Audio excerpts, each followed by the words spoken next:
Hello everyone, मैं नितिन शर्मा आप सभी का स्वागत करता हूं विजडम के इस ऑनलाइन प्लेटफॉर्म के ऊपर।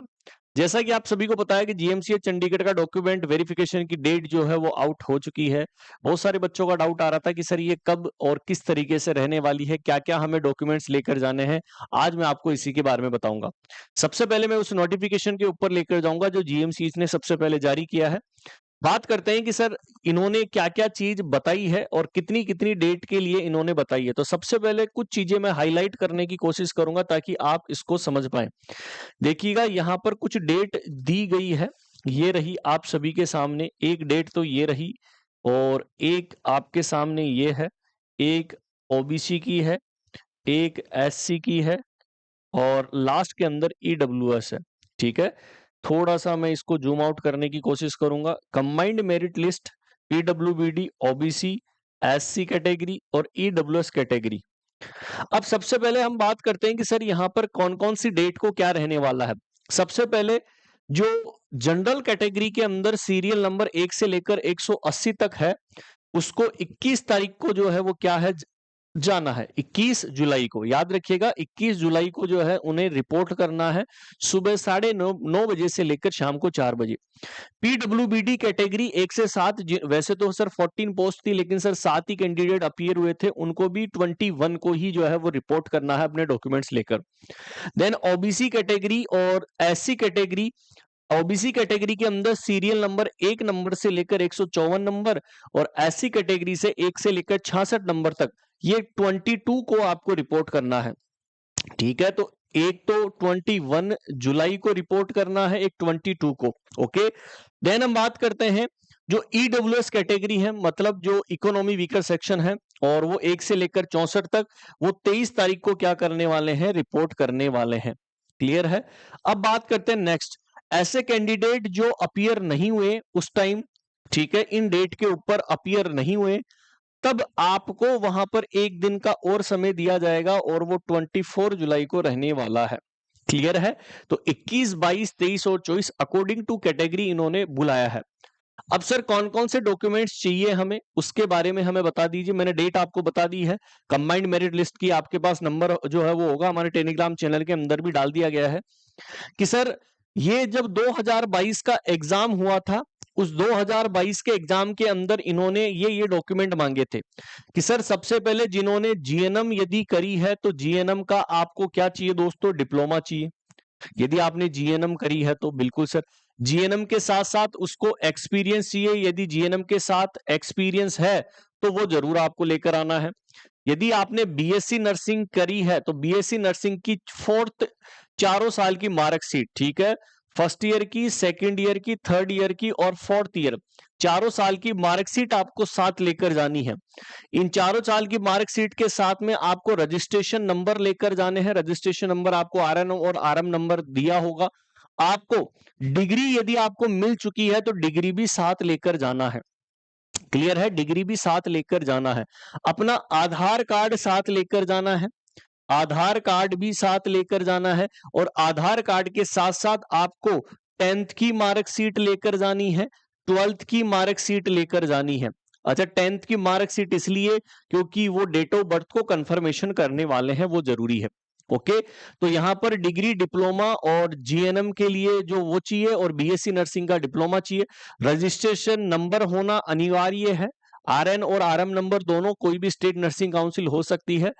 अच्छा, कोई रिजर्वेशन कैटेगरी से ले रहा जैसे ईडब्ल्यूएस, ओबीएस, ओबीसी सॉरी, तो इनके अंदर आपको सेंट्रल का जो है वो क्या लेकर जाना है, आपको आरक्षण के लिए लेकर जाना होगा। जो आपको जो सेंटर का परफॉर्मा होता है वो वाला आपको एप्लीकेबल मानेंगे। ठीक है, स्टेट का नहीं चलेगा क्योंकि वैकेंसी सेंट्रल गवर्नमेंट की है तो स्टेट का अलाउ नहीं करेंगे। आपको सेंट्रल का ही अनिवार्य रहेगा जो सेंटर का बना हुआ होगा।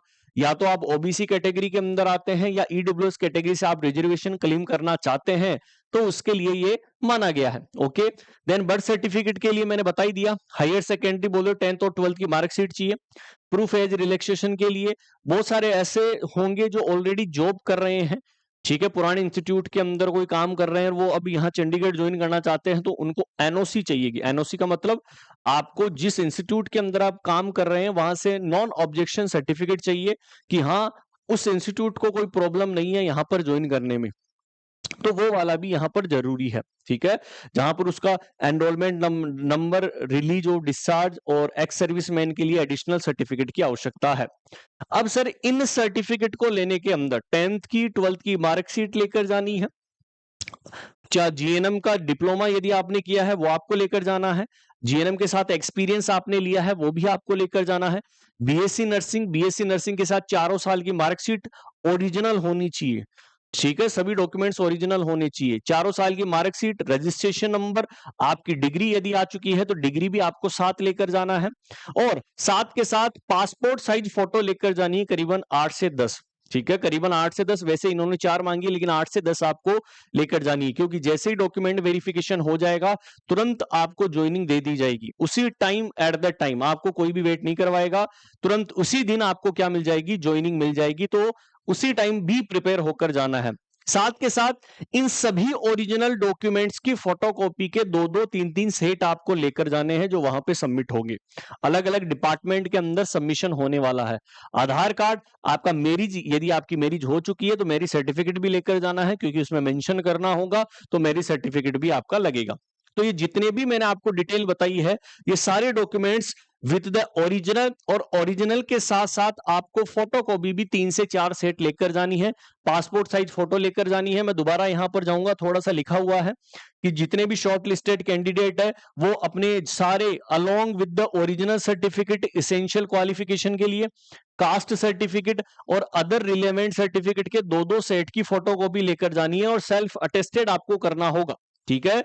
और यहां पर पासपोर्ट साइज की 4 फोटो मांगी है, लेकिन आप ज्यादा लेकर जाइएगा। आधार कार्ड भी आपको लेकर जाना है, यदि आप इन डॉक्यूमेंट्स को नहीं लेकर जाओगे ये तुरंत रिजेक्ट मार देंगे, ये वेट भी नहीं करेंगे। 21, 22, 23 और 24 मैंने सभी डेट आपको मेंशन कर दी है। अब बहुत सारे बच्चों का डाउट था कि सर एक आईटीसी बोले तो स्किल का CCC+, ठीक है, क्या सर वो अनिवार्य है? It is the not compulsory, ये कंपलसरी नहीं है। यदि आपके पास यदि CCC का सर्टिफिकेट है तो आप ले जा सकते हैं। जिसने अभी तक कोर्स नहीं किया है CCC+ का कोर्स, ठीक है, जो कंप्यूटर का होता है, तो आपको प्रोबेशन पीरियड के अंदर, कौन से पीरियड के अंदर? प्रोबेशन पीरियड बोले तो ये 2 साल के अंदर आप कभी भी जो है ये वाला कोर्स कर सकते हैं, ये इसेंशियल नहीं है। हर बार इसेंशियल होता था, लेकिन अब से ये इसेंशियल नहीं है जब से ये सेंट्रल गवर्नमेंट के अंदर गया है।